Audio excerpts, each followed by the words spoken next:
Hi, my name is Jeff Agano, and welcome to the Harpin and Rugby podcast. Joining me this week is someone back for cap number 76. Welcome back to Mr. Tom Coleman. Evening, Jeff. How are you? Good to be back.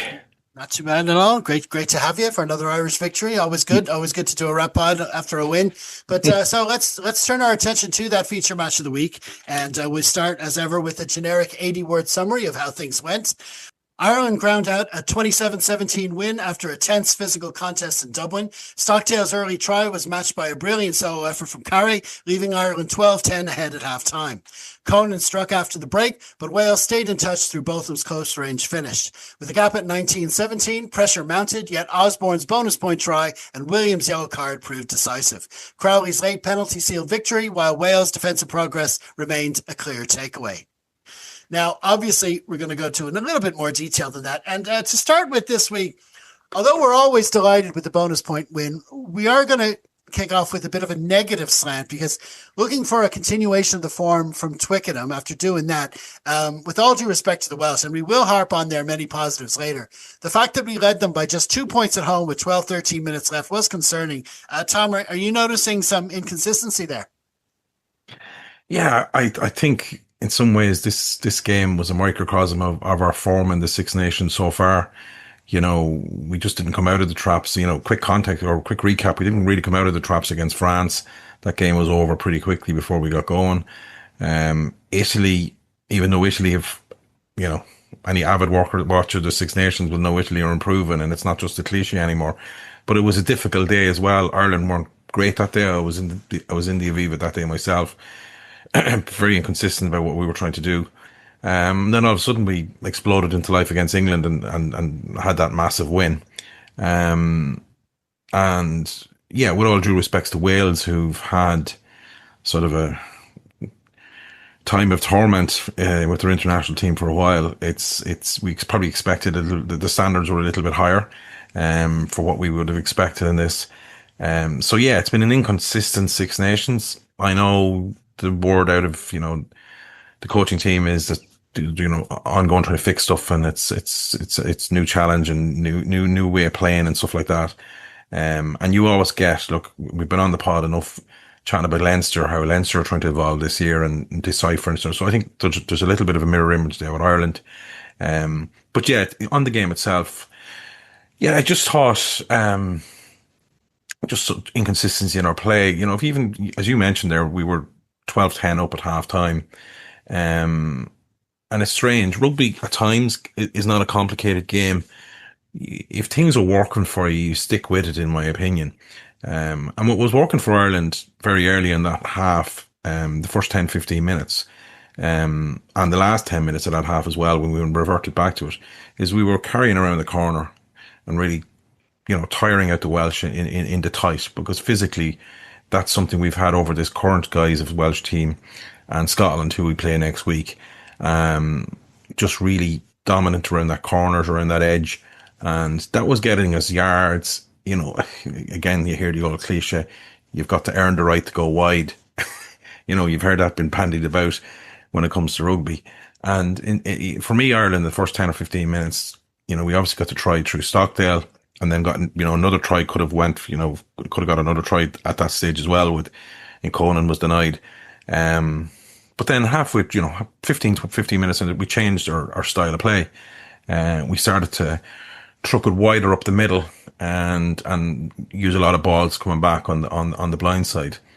And for me, it just sort of fell into the Welsh defence, and it gave them the confidence then, because if you're a Welsh team and you're struggling in your matches, which you have done for 2 or 3 years, you will literally cling to anything as a positive in that game to let that kickstart you into other aspects of your game that are not going well. And the Welsh defence, we sort of played into their hands a little bit, and that just gave Wales the impetus they needed to try and grow as a team. You know, Ireland were on top in the first 10, 15 minutes on the style of play we were playing, but then we just sort of went away from it, and the Welsh defence got on top. You know, huge amount of tackles in that game from Wales. And I know we'll touch on the Welsh defence later on, but for me, it was just Ireland going away from what was working in that first 10, 15 minutes. We did eventually revert back to it. I know Wales got a late try.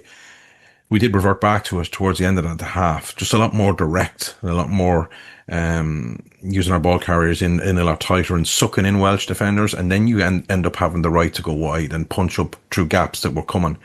Yeah, it was just an inconsistency of tactics, and it gave that little sort of foot in the door for Wales. As I said, if you're a team that's losing that often, you will cling to anything to try and use that as your a sort of a linchpin to what you can do in this game and give you that confidence. Doesn't matter what level of rugby you play at. And Welsh defence gave them the confidence to go, we're in this, and they started putting in big hits, and we were a bit easy to defend.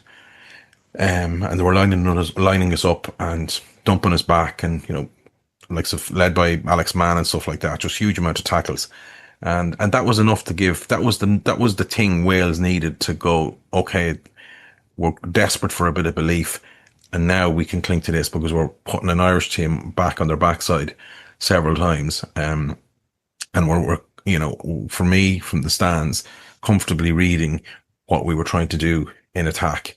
So yeah, I think it's just that inconsistency of what we were trying to do in the half, going away what was working, and eventually coming back to it a bit towards the end of the half. I know you have to change things up. I'm not that thick. You have to keep doing the same thing over and over and over and over again. But it just all of a sudden was a click. We went away from what what was working, and we allowed Wales back into the game and allowed them mentally back into the game. I think that was the key thing. A team like that, they're suffering mentally, confidence, even though they had a decent game against Scotland. But, it wouldn't take that long for that sort of confidence to fade away with Wales if Ireland got a good start after, 17-0 up or, 14-3 or something like that. That confidence could taper away fairly quickly, and, you have to be clinical then and put the foot on the throat, so to speak. But we just by our tactics, I don't know whether it was overconfidence, or maybe not to a degree. I wouldn't have thought it from the Irish coaching team or players, just maybe not respecting the opposition a tiny bit and going, we'll try other things while we're on top. But like, it's still international rugby. It's still the Six Nations. It's bloody hard. Teams raise their game in these, and, the pride of the jersey, the whatever 10, 15,000 Welsh fans travelling over. They're not there to make up the numbers. So, I think it may be a little bit of a lesson learned for Ireland, but I think it just summed up our Six Nations so far, just within that first half, about how inconsistent our tactics and our style of play was.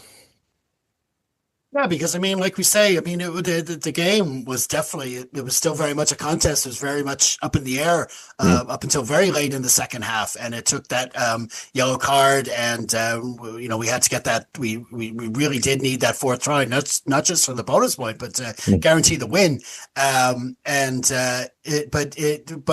And it was also kind of a pressure of expectation. I was saying, like, even before the competition began, that the way the fixtures were set up, we had those two away matches, the two toughest away matches, which are supposed to be the toughest anyway, before the break. There's only one off week this year, and we had the two before the break. So if we ended up losing those, we'd have 2 weeks to let those defeats sink in. But as it turned out, we had a really good display at Twickenham, and we got a great win. But we had to try to take that forward 2 weeks. We almost didn't want the off week this time. But the pressure was on us, like you say, to bring that form through.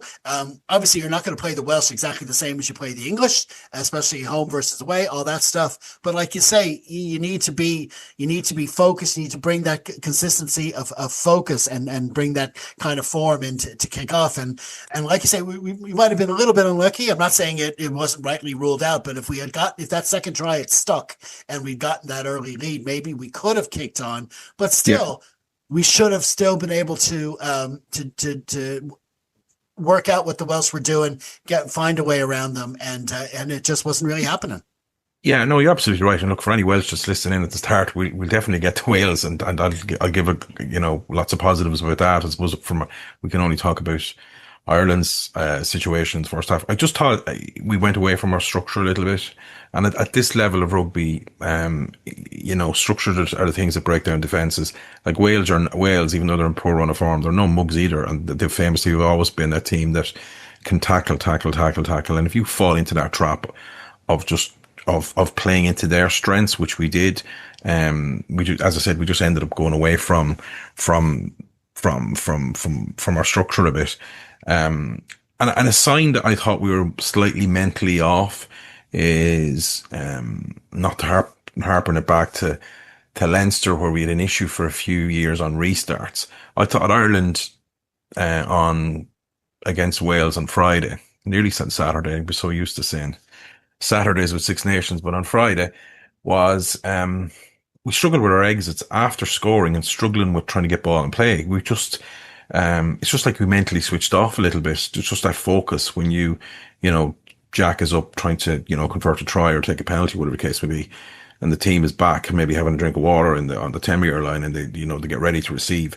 We just struggled applying pressure on them again after we scored. And yeah, it meant no real momentum. And Wales ended up, especially in the second half, with a huge amount of territory.